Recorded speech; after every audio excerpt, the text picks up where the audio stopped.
Libro de Daniel, capítulo 6, nos dice la Escritura que pareció bien a Darío constituir sobre el reino 120 sátrapas que gobernasen en todo el reino. Y sobre ellos 3 gobernadores, de los cuales Daniel era uno, a quienes estos sátrapas diesen cuenta para que el rey no fuese perjudicado. Pero Daniel mismo era superior a estos sátrapas y gobernadores, porque había en él un espíritu superior, y el rey pensó en ponerlo sobre todo el reino. Entonces los gobernadores y sátrapas buscaban ocasión para acusar a Daniel en lo relacionado al reino, mas no podían hallar ocasión alguna o falta, porque él era fiel y ningún vicio ni falta fue hallado en él. Entonces dijeron aquellos hombres: no hallaremos contra este Daniel ocasión alguna para acusarle, si no la hallamos contra él en relación con la ley de su Dios. Entonces estos gobernadores y sátrapas se juntaron delante del rey y le dijeron así: Rey Darío, para siempre vive. Todos los gobernadores del reino, magistrados, sátrapas, príncipes y capitanes han acordado por consejo que promulgues un edicto real y lo confirmes, que cualquiera que en el espacio de 30 días demande petición de cualquier dios u hombre fuera de ti, oh rey, sea echado en el foso de los leones. Ahora, oh rey, confirma el edicto y fírmalo para que no pueda ser revocado conforme a la ley de Media y de Persia, la cual no puede ser abrogada. Firmó pues el rey Darío el edicto y la prohibición. Cuando Daniel supo que el edicto había sido firmado, entró en su casa y, abiertas las ventanas de su cámara que daban hacia Jerusalén, se arrodillaba 3 veces al día y oraba y daba gracias delante de su Dios, como lo solía hacer antes.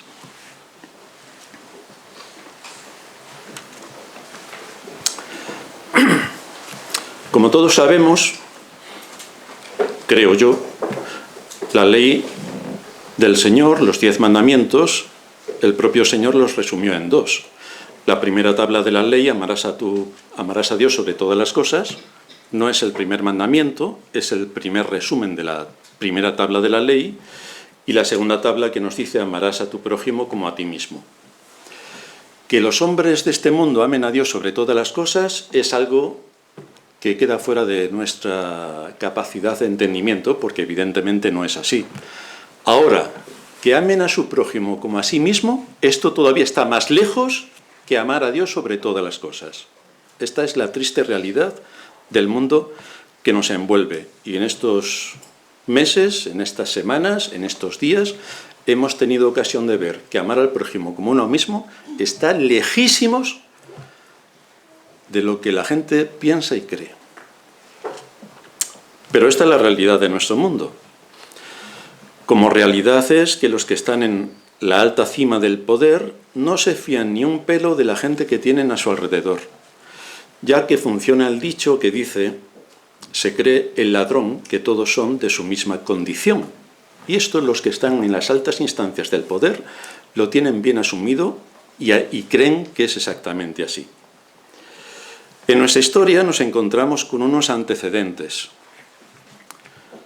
El imperio babilónico cayó en mano de los medo-persas en el año 539 a.C. En nuestra secuencia histórica, Daniel tiene en torno a 85 años de edad. Es un anciano. Darío el Medo es ahora rey sobre los dominios que antes pertenecieron al imperio babilónico, y es durante su reinado, del rey medo-persa, que ocurre este incidente. Como bien sabemos, los principios de justicia que están incrustados en todo ser humano al nacer son hábilmente también manipulados por el deseo del corazón, de manera que se anulan por completo para someterse a la codicia o al interés, que es lo propio y natural también con lo que venimos a este mundo. Esto supone que cuando alguien ha recibido la fe salvadora y quiera ejercer su profesión con estos principios de justicia, encontrará una animadversión extraordinaria y un ataque permanente porque no se une a la dinámica del hurto, del robo o de la mentira que en todas las empresas están presentes. Al menos esa es mi experiencia. Hoy vamos a ver 2 aspectos que nos llaman la atención en nuestro texto. Vamos a ver en primer lugar un hombre con honor y, en segundo lugar, unos hombres con deshonor. Así que vamos a ver a un hombre con honor. Una vez que Darío se hace cargo de todo su dominio, ve la necesidad de imponer controles para su imperio. El proceder de Darío fue similar al de Nabucodonosor, cuando ascendió al trono de Babilonia. Quiso tener bien sujeto su dominio, su imperio. Tanto uno como otro vieron la necesidad de poner personas competentes que supervisaran los asuntos del reino. Esto mismo ocurrió con Carlomagno cuando se dispuso a dominar prácticamente toda Europa, es lo que se conoce como el Imperio Carolingio, y empezó su reinado en la Navidad del año 800. Para implantar su dominio necesitaba gente competente, y entonces fue recorriendo los monasterios para sacar de allí a todos aquellos que fueran despiertos y capaces, a fin de ponerlos y ubicarlos en posiciones dentro del imperio para garantizarse que todo funcionaba correctamente. Todos los reyes de la antigüedad conocían la fragilidad de los gobiernos humanos. Sabían que en un abrir y cerrar de ojos los imperios más estables podían tambalearse y caer si no tenían a hombres competentes para gestionar el imperio. Parece ser, por lo que nos cuentan las historias, que tenían enemigos externos contra los que combatían. Parece ser que esto era una realidad. Lo digo como comparación al mundo en el que vivimos, que no hay enemigos externos. Parece que los poderosos, los que están en la cima del poder civil en los países, tienen como enemigos a sus ciudadanos. Pero en aquel tiempo los enemigos eran de otros países, no eran los suyos. Esto como interés es bastante sorprendente. Dice en el versículo 2 que la razón que estaba detrás de este sistema administrativo impulsado por Darío es que el reino fuese perjudicado. Porque Darío sabía que si no supervisaba con cuidado los asuntos del imperio, tarde o temprano iba a tener muchos problemas. Y su temor no era infundado. Con este fin elaboró un plan sencillo. 120 sátrapas, divididos en 3 grupos, gobernarían el imperio, bajo la supervisión de 3 gobernadores a los cuales debían dar cuenta estos 120 sátrapas. Y uno de estos 3 gobernadores era Daniel. No olvidemos que la misma noche en que cayó el imperio babilónico, Belsasar había promovido a Daniel como tercer hombre en poder del reino. Es probable que Darío analizara la situación de los altos funcionarios que había hasta ese momento en el imperio, que él había tomado por asalto, para ver su nivel de competencia y eficacia en la gestión del imperio. De manera que pudo confirmar la integridad de Daniel en el ejercicio de sus funciones de gobierno. Aunque era ya un anciano, Daniel llevaba desde los 15 años en Babilonia, había estudiado toda la cultura babilónica, dominaba la lengua caldea y llevaba más de 70 años haciendo funciones en el poder del Estado, así que era un hombre sumamente competente. Aunque era un anciano, repito, su trayectoria había sido impecable y esto le dio a Darío garantías suficientes de que tenía ante sí a un hombre con integridad. Así que no fue porque Daniel tenía contactos en la corte lo que le mantuvo en esa posición de la alta magistratura del gobierno, no sobornó a nadie para mantenerse en el poder, no era uno de estos políticos inútiles e incapaces que vemos cada día y que solo saben salir en la foto, sino que Darío escogió a Daniel por su superioridad de carácter y de sabiduría. Esto era tan evidente que nos dice también el texto que el rey pensó en ponerlo sobre todo el reino. Así que estamos hablando de un hombre bastante competente. Esto fue algo que distinguió a Daniel a lo largo de toda su vida. Cuando era un joven de apenas 15 años, fue escogido para un programa de formación muy definido por Nabucodonosor. 3 años después se dice de él y de sus compañeros que en todo asunto, capítulo 1, versículo 20 de este libro de Daniel, en todo asunto de sabiduría e inteligencia, que el rey les consultó, los halló 10 veces mejores que todos los magos y astrólogos que había en todo su reino. Así que tenemos aquí algo que les distingue. Más adelante, en el capítulo 2, Daniel fue ascendido a jefe supremo de todos los sabios de Babilonia.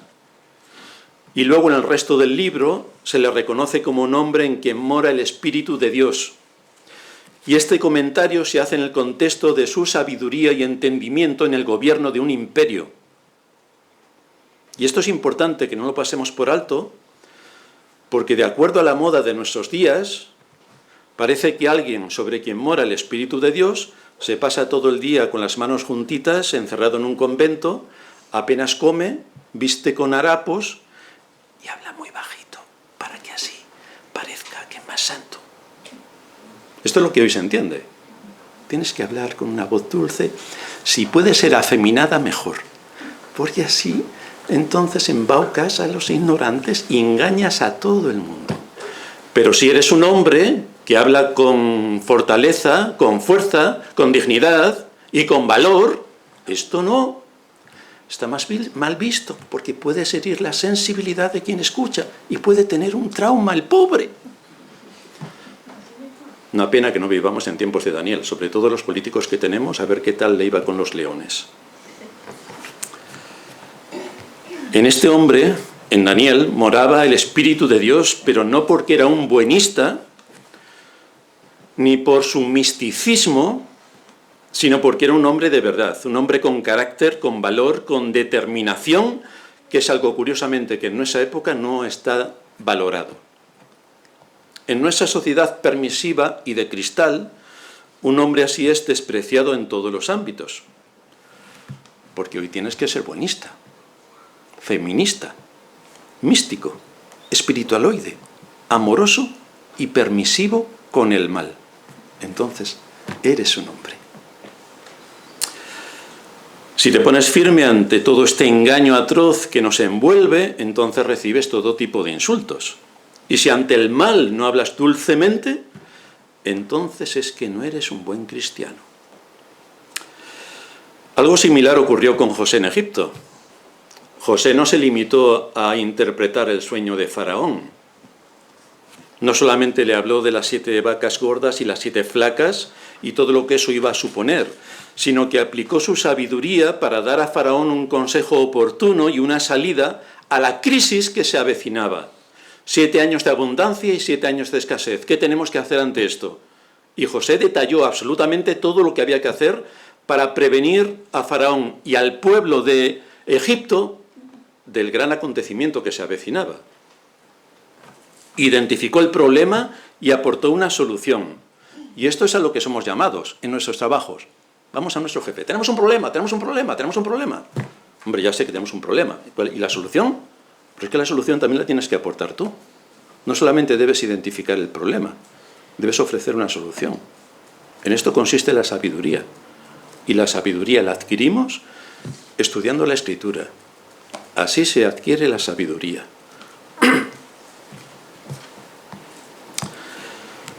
Esto, desde luego, no tiene que ver con estudiar en la Sorbona, ni en Oxford, ni en Cambridge, ni en las grandes universidades de nuestra época, que solamente lo que harán es destrozarnos el cerebro. Tampoco tiene que ver con el coeficiente intelectual, me refiero a adquirir sabiduría, no tiene que ver con el coeficiente intelectual. Yo, como no llego a 400, entonces voy a ser un necio. Quien llega a 400 está mal de la cabeza. Tenemos que exponernos a la Escritura. Tenemos que comprender las doctrinas, cómo encajan unas con las otras. Y entonces tenemos que entender en qué ámbito se aplican estas doctrinas y cómo nosotros tenemos que actuar. Esto se denomina discernimiento, cuando en unos casos es sí y en otros es no. Hay que aplicar el discernimiento. Tenemos en nuestras manos, tenemos en nuestras manos las Sagradas Escrituras, que es la revelación especial que Dios nos da, y nos dice la Escritura que Él hace sabio al sencillo. Salmos 19:7. La ley de Jehová es perfecta, que convierte el alma. el testimonio de Jehová es fiel, que hace sabio al sencillo. Proverbios 2:6. Porque Jehová da la sabiduría y de su boca viene el conocimiento y la inteligencia. ¿Quieres tener conocimiento e inteligencia? Estudia la Escritura. Hoy es el día en el que nos reunimos para estudiar la Escritura, al detalle, con rigor, con precisión. La Biblia es un manual perfecto y completo para la vida del hombre en este mundo que abarca nuestra vida matrimonial, la educación de nuestros hijos, administrar nuestra economía, nuestra vida laboral, nuestra vida eclesiástica, y nos capacita para identificar el mal en el mundo que nos rodea, para tener discernimiento y no creernos los cuentos que nos cuentan cada día los hijos de Satanás que habitan en este mundo, para saber cómo tenemos que vivir aplicando principios en un contexto donde gobierna Satanás, gobierna el mal. Fijaos lo que dice el Señor en Mateo 10:16. He aquí, yo os envío como ovejas en medio de corderitos. Tranquilos, tranquilos, chiquititos. No, dice esto. Yo os envío como corderos en medio de lobos. Corderos en medio de lobos. Sed, pues, prudentes como serpientes y sencillos como palomas. Esta es una advertencia precisa del mundo en el que vivimos. Estamos en medio de lobos y tenemos que cumplir con nuestra misión. Esto no es para buenistas, esto es para creyentes con temor de Dios en sus corazones que tienen el valor de afrontar el mundo en el que vivimos de acuerdo a los principios de las Escrituras. Fijaos que Daniel no llegó a donde llegó por favoritismo, ni por influencia, ni por congraciarse con los poderosos, como hacen hoy los gobernantes para mantenerse en el poder. Daniel llegó a donde llegó por su integridad, por su diligencia, por su capacidad, por su sabiduría y por su temor del Señor. Por eso llegó donde llegó. Desde luego no debemos anhelar posiciones de preeminencia como la que tuvo Daniel, pero si la providencia de Dios nos pone en posiciones de autoridad, es desde ahí, desde donde podemos influir con más razón para ser luz en este mundo y para ser sal. No nos vamos a conformar con ser barrenderos, que es una profesión muy honrosa, pero si el Señor en su providencia nos lleva a otros estamentos de la sociedad desde donde podemos tener dominio, es ahí donde debemos ejercer realmente el temor de Dios aplicado con sabiduría a las circunstancias que nos rodean. Por eso dice el Señor en Mateo 5:14, vosotros sois la luz del mundo, vosotros los creyentes. Una ciudad asentada sobre un monte no se puede esconder. Enciende la luz por la noche e ilumina todo. Ni se enciende una luz y se pone debajo de la cama, sino sobre el candelero y alumbra a todos los que están en casa. Así alumbre vuestra luz delante de los hombres para que vean vuestras buenas obras y glorifiquen a vuestro Padre que está en los cielos. Y aquí tenemos a Daniel, que dio muestras incuestionables de su posición como un hombre justo y recto, aplicando principios y actuando con valor. Pero como vivimos en un mundo dominado por el mal, la sabiduría de Daniel y su carácter intachable no era apreciado por todos. Y mucho menos el hecho de que Darío lo posicionó como uno de los 3 gobernadores del imperio. Eso no gustó. Lo cual nos lleva a nuestro segundo punto. Los hombres con deshonor. Dice el versículo 4 que entonces los gobernadores y sátrapas buscaban ocasión para acusar a Daniel en lo relacionado al reino, mas no podían hallar ocasión alguna o falta porque él era fiel y ningún vicio ni falta fue hallado en él. 60 años en la alta magistratura del gobierno y no encontraron nada, nada. Entonces dijeron aquellos hombres, la sabiduría para el bien casi no existe, ahora para el mal no hace falta ayuda, no hace falta ir a estudiar. Dijeron aquellos hombres, no hallaremos contra este Daniel ocasión alguna para acusarle, si no la hallamos contra él en relación con la ley de su Dios. Aquí estaba el punto crítico, y lo identificaron rapidísimamente. El cristiano no identifica el mal, pero los malos sí que identifican cómo azotarnos, sin problema. No todas las personas aprecian y admiran a los hombres íntegros, que tienen capacidad y que tienen un alto sentido del deber y de la justicia. Esto no es apreciado en nuestro mundo, queridos hermanos, no es apreciado. Es todo lo que los partidos nos cuentan. Justicia social, bienestar social, bla, bla, bla, bla, bla, bla. Pero luego los vemos cuando tienen que actuar y vamos, muérete, muérete. Tratar de ser íntegros y justos en nuestro mundo trae muchos problemas. Dejarse llevar por la moda social es muy sencillo. Arrastrarse por la corriente de este mundo, que hoy está personificada en los medios de manipulación social, cuyo objetivo único es mentir y retorcer la ley y la justicia, es lo que hace la mayoría, es lo que hace la mayoría. Pero tener un pensamiento crítico, fiel a la Escritura, conocer al enemigo, identificar sus engaños y actuar en consecuencia, no es popular. No, te tienes que dejar arrastrar por el mal y por la mentira. Aplaudir como focas y hacer reverencias, eso sí. Pero enfrentarte al poder teniendo la justicia de tu parte, esto a la cristiandad en general no le gusta. Pues hoy tenemos, al igual que aquellos que gritaron «crucifícale», que estamos manipulados por el poder político. Es el que dirige las conciencias por donde les conviene y ni buscan proteger la vida, ni la verdad, ni la libertad. Esto ocurre a nivel político, ocurre a nivel científico y ocurre a nivel eclesiástico. También el engaño es atroz, al mismo nivel que el político.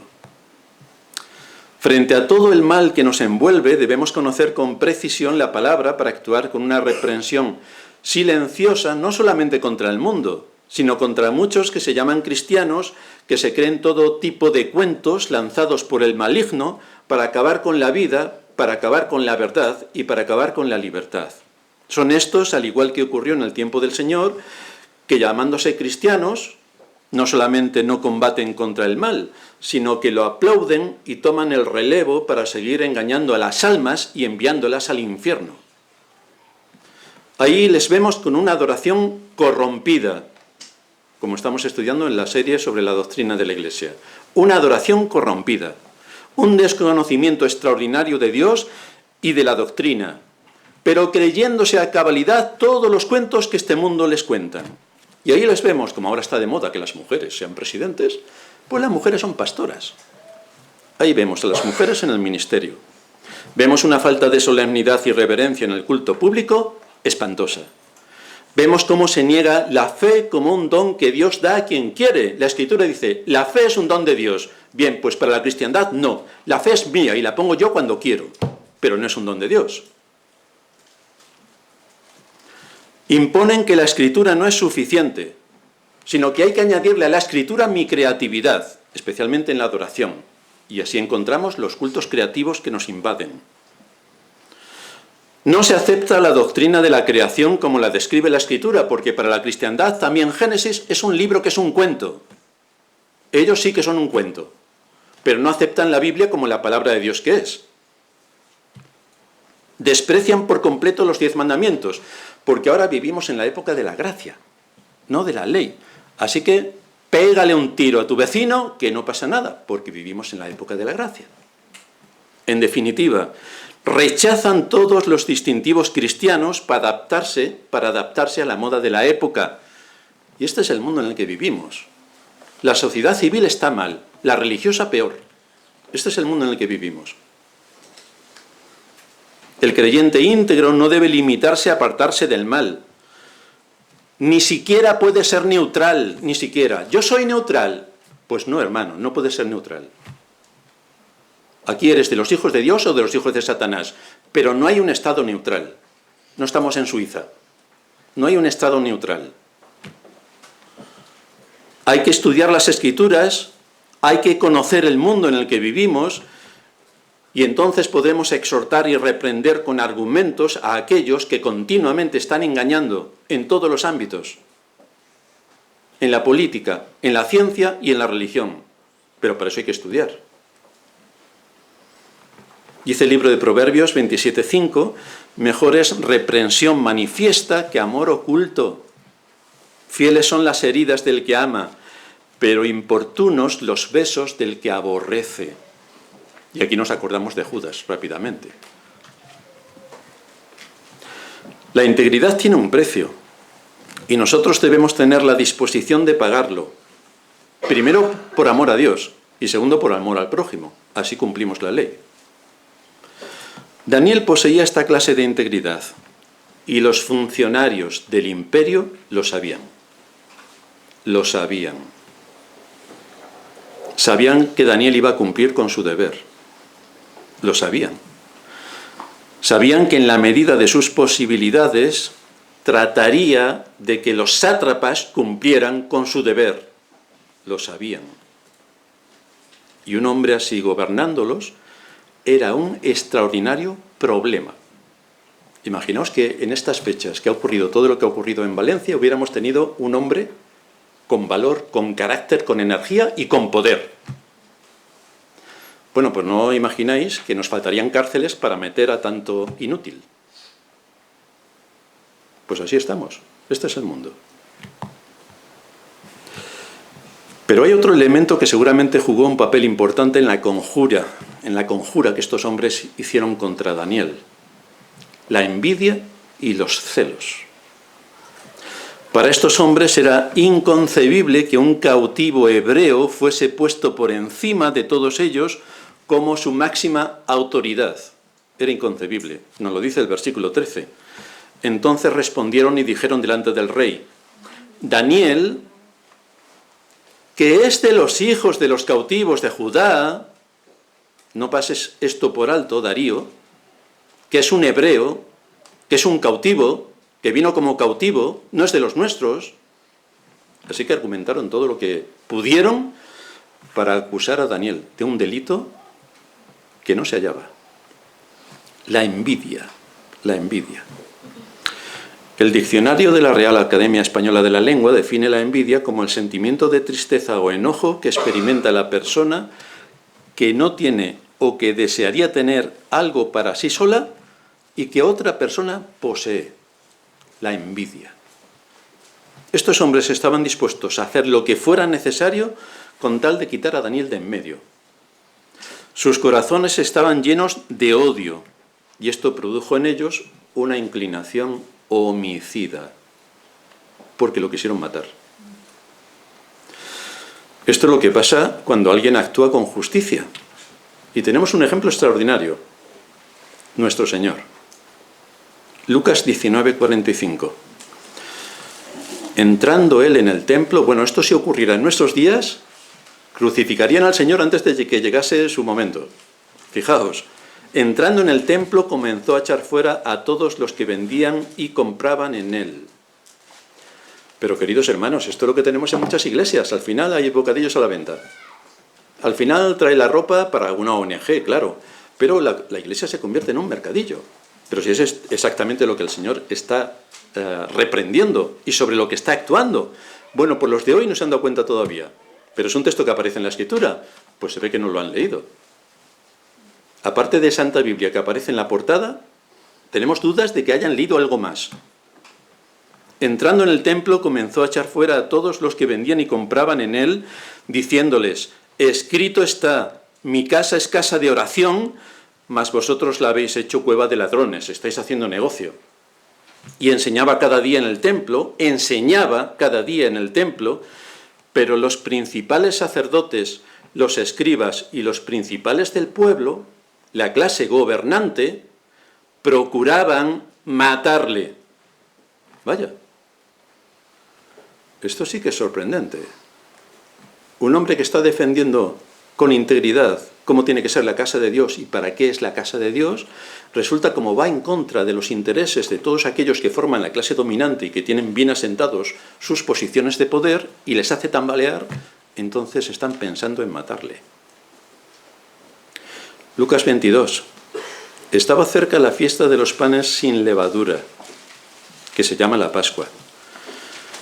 Y los principales sacerdotes y los escribas buscaban cómo matarle. Estos son los amigos de la cristiandad. en aquel caso amigos de los judíos. Hay muchos que dicen, bueno, yo creería en Dios si viera un milagro. Esto es lo que decían también los judíos. Creería en Dios si viera un milagro. Pero hay una escena donde curiosamente encontramos el milagro de la resurrección de Lázaro, que estaba podrido y olía a muerto, y la clase dirigente, viendo que su posición estaba en alto riesgo a causa de que Cristo había dejado al descubierto su cuento, dijeron, Juan 11:53, que desde aquel día acordaron matarle. Pero acababa de resucitar a Lázaro, efectivamente. Trastocaba todo su nivel de vida, su influencia, su poder, su sillón, que no lo querían soltar. Y entonces mejor matar a aquel que pone en duda todo lo que somos. Acordaron matarle. El Dios eterno, que es la justicia personificada, cuyo trono es la santidad, ante quien los ángeles cubren sus rostros, tuvo numerosos enemigos de aquellos que decían ser los elegidos de Dios. Menos mal que eran elegidos. Toda la clase dirigente estaba en contra de la verdad, así que lo que hoy tenemos no es nuevo. Esto es muy antiguo, muy antiguo. La envidia no es cualquier pecado. Es un pecado que genera muchos otros. Y lo que hace aún más terrible la envidia es que resulta difícil detectarla. Es bastante raro escuchar a alguien confesar que tiene envidia. Soy un envidioso. Es muy raro escuchar esto. Y es que se trata de un pecado tan bien maquillado que nos hace muy difícil reconocer que tenemos ese problema. Si lo tenemos, esto no quiere decir que todo el mundo lo tenga. Cada uno tiene su particularidad. Pero esto es un pecado más. El ser humano puede perjudicarse a sí mismo con tal de que otro no obtenga lo que él tanto desea. Y ejemplos tenemos en la Escritura también. Caín y Abel. José y sus hermanos. Saúl y David. Pero el asunto que cada creyente debería recordar se sitúa en la soberanía de Dios. Dios hace su voluntad en los cielos y en la tierra. Me refiero al hecho de tener envidia de otros, de lo que tienen otros, de las capacidades mentales de otros. Queridos hermanos, las capacidades mentales no es algo por lo que nosotros estemos trabajando y nos vengan. Es un don que Dios le da a los seres humanos a quien Él quiere. Tienen una memoria extraordinaria. Tenemos allá a Calvino, que sabía recitar todos los libros de los escritores antiguos, de la patrística. Era un hombre increíble. Tenemos otros en nuestra época que también tienen una memoria extraordinaria. Pero todos no tenemos esa memoria. Si no tenemos un ordenador, no sabemos cómo lograr llegar a lo que Calvino estaba pensando y citando. Necesitamos un ordenador y hasta se nos olvida. Pero esto entra dentro de la soberanía de Dios. Dios prospera a unos más que a otros. Tú haces el mismo trabajo que tu vecino, trabajas a fondo, incluso más, y tu vecino es prosperado y tú no. Pero esto es un asunto de la soberanía de Dios. Ahí uno no puede hacer nada más que hacer lo que tiene que hacer, y ahí se queda. Dios da más inteligencia a unos que a otros. Dios favorece material y mentalmente más a unos que a otros. Todo esto entra dentro de su soberanía, y Él dentro de su providencia actúa así en el reino de los hombres según su voluntad. Se nos escapan todas estas cosas. Por lo tanto, ¿cómo voy a envidiar al que tiene buena memoria si no es algo que él lo ha hecho porque él ha querido, sino que Dios se lo ha dado? Y a mí no me lo ha dado. Pero yo no puedo tener envidia de alguien a quien Dios le ha dado ese don que a mí no me ha dado. Eso es un asunto que entra dentro de la soberanía divina. Es por esto que cuando hayamos hecho todo lo que podíamos hacer, debemos recordar Hebreos 13:5. Sean vuestras costumbres sin avaricia, contentos con lo que tenéis ahora, porque Él dijo, no te desampararé ni te dejaré. Esa es nuestra confianza. No que tengamos más o menos, sino que haciendo lo que tenemos que hacer, el Señor ha prometido que va a estar con nosotros. No te dejaré ni te desampararé. Así que de nada sirve frustrarnos. De nada sirve afligirnos. De nada sirve desesperarnos o desalentarnos. Y es así como actuó Daniel. ¿Qué podemos hacer para defendernos de la envidia? Cultivar el amor verdadero. El amor verdadero, no el rosa. El rosa es el que tienen todas las iglesias. Y todos los que se llaman cristianos están en medio de un merengue rosa. El merengue es blanco, pero aquí, como no se saben ni los colores, es rosa también. El amor verdadero y bíblico es lo único que puede guardar nuestros corazones de ese monstruo que hace tanto daño en las relaciones humanas. No olvidemos que el amor verdadero es el fruto del Espíritu y que eso no es natural en nosotros. Nosotros no amamos de forma natural. Sí odiamos de forma natural, pero no amamos de forma natural. Necesitamos el fruto del Espíritu, que nos dice la Escritura, dice Pablo en Gálatas 5:22, que es amor, gozo, paz, pero empieza por amor. Amor, gozo, paz, paciencia, benignidad, bondad, fe, mansedumbre y templanza.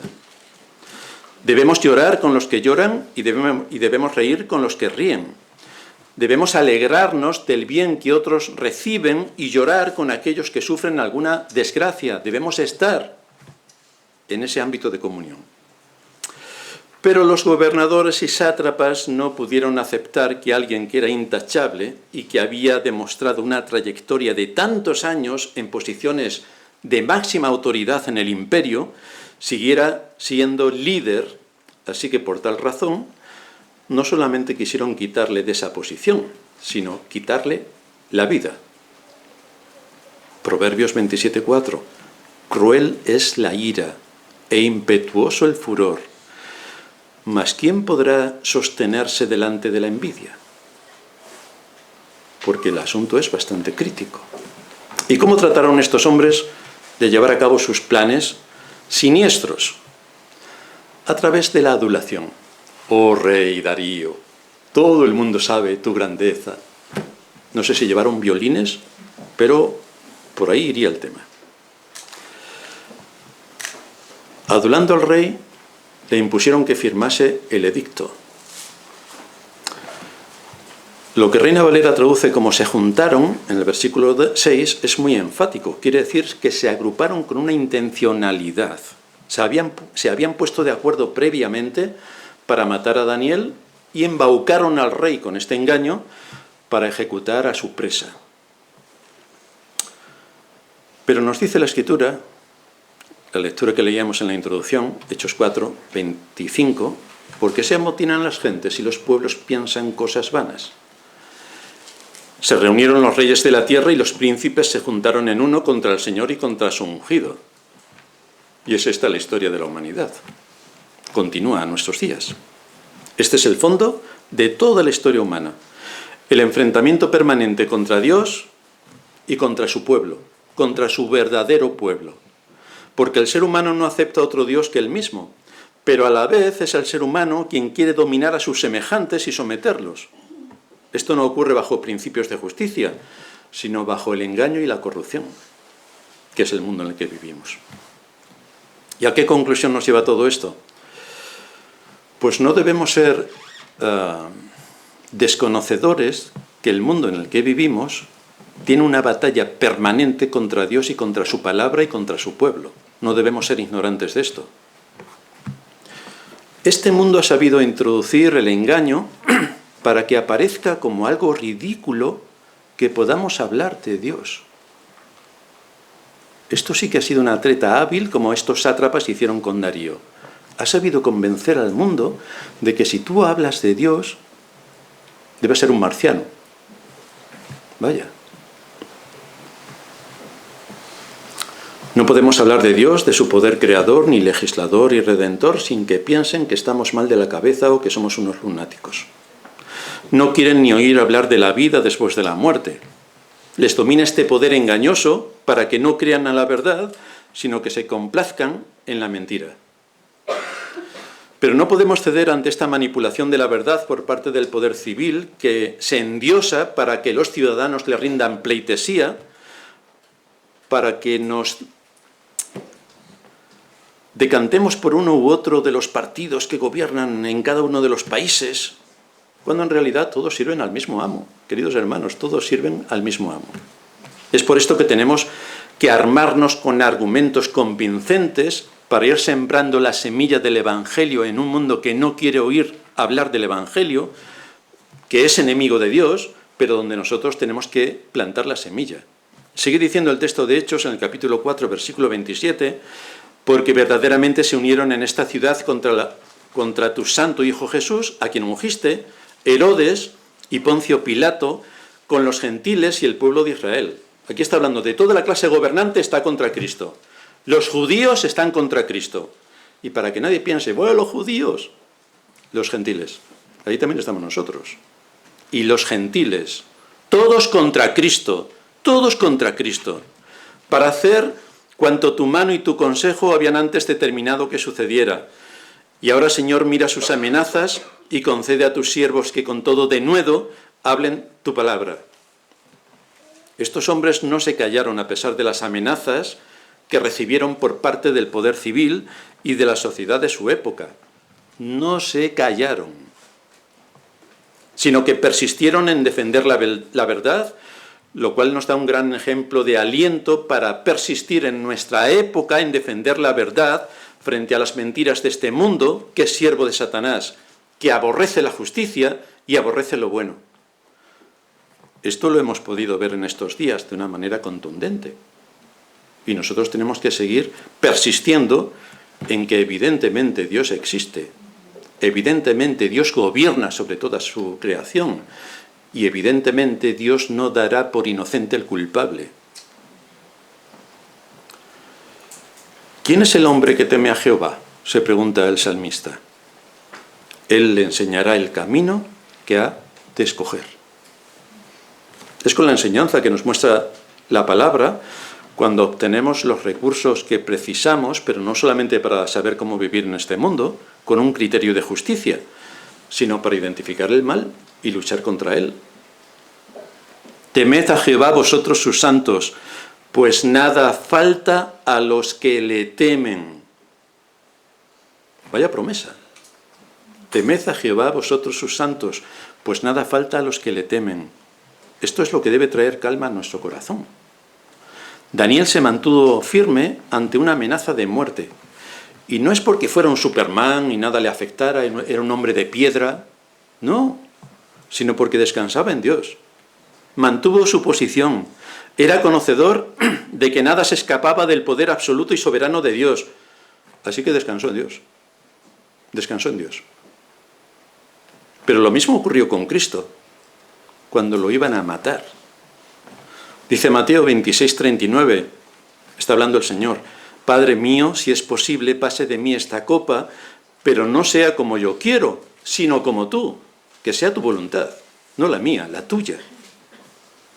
Así que vemos cómo el Dios encarnado se sometió a la voluntad de su Padre, dándonos ejemplo de que sea cual sea la circunstancia por las que estemos pasando, debemos ser más que conscientes de que cuando hayamos hecho todo lo que estaba a nuestra mano hacer, entonces todo queda en las manos de Dios. Descansamos en Dios. Él es sabio, es justo, es soberano y es quien hace su voluntad en los cielos y en la tierra. Nadie se interpone a lo que Él quiere hacer.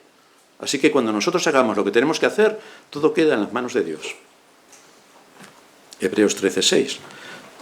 De manera que podemos decir confiadamente: el Señor es mi ayudador, no temeré lo que me pueda hacer el hombre, porque estamos en las manos de Dios. Vamos a terminar en oración.